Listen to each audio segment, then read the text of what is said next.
Okay, where we gotta go now? You gotta go to the mall to buy stuff or to return stuff? I have to return stuff. See, I told you guys, No. anytime she buys things without consulting me, she ends up returning it.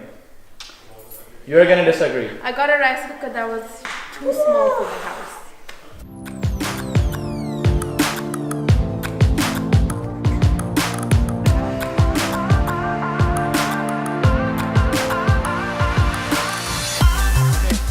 Drop the wifey off now, gonna head to the gym. Okay, so finally I made it to the gym and it's already 10 o'clock. But today I'm gonna have a kick-ass workout, although I'm super tired and drained. How do I have a better workout in this situation? I will, because I believe so.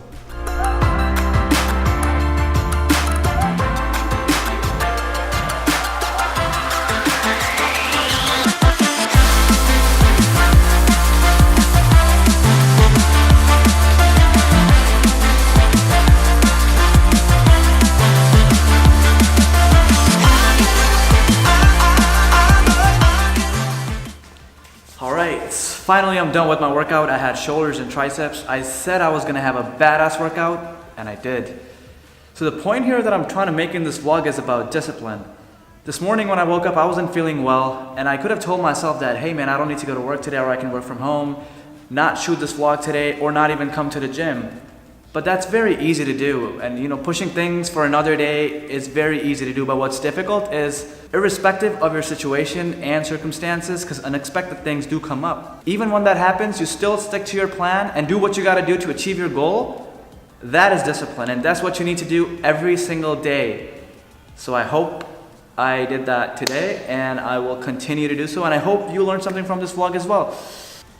Oh, by the way, it's 23:26, which means it's 11:26. I gotta head home now. Peace. I said that because I forgot to say it in the... I'm too tired to talk. Second thing, I read an article this morning. At 7 habits of sex. What's difficult is you still